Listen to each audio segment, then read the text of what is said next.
Good evening. So this evening, I will make a short lecture about the biblical parables.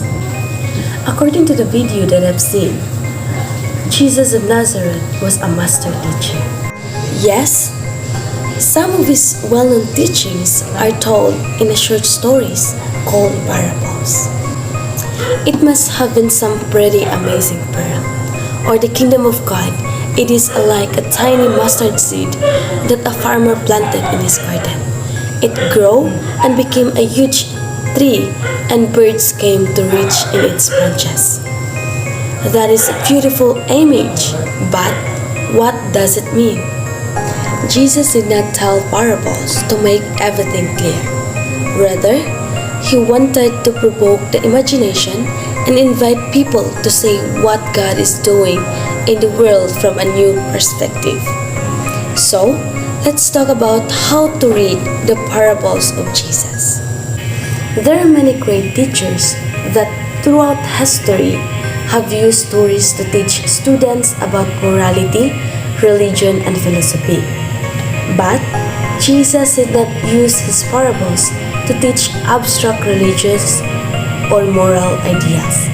He said that his parables were about himself and his mission.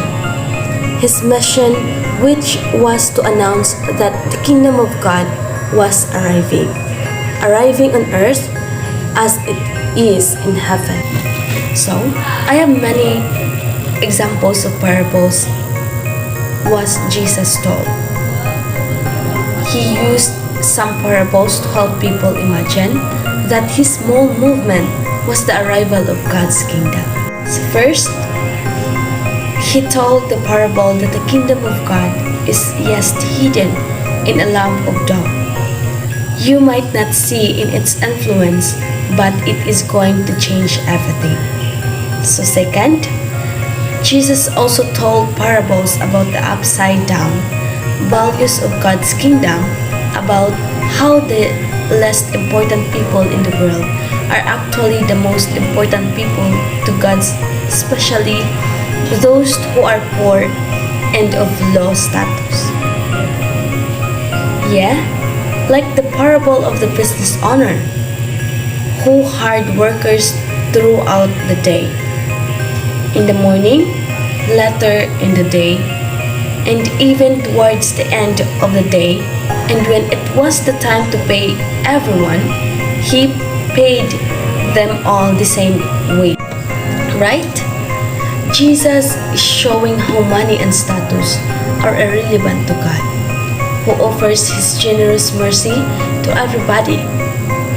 So now, not all of the parable have happy endings. Some are really intense.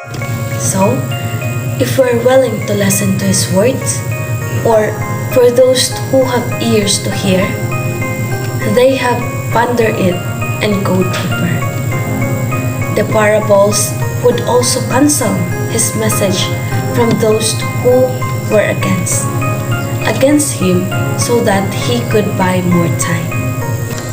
And the gospel authors have preserved these parables so that now every generation of Jesus or followers can read and ponder them. And imagine how God's kingdom is still at work, even today. So, these ancient parables are still full of new surprises and challenges.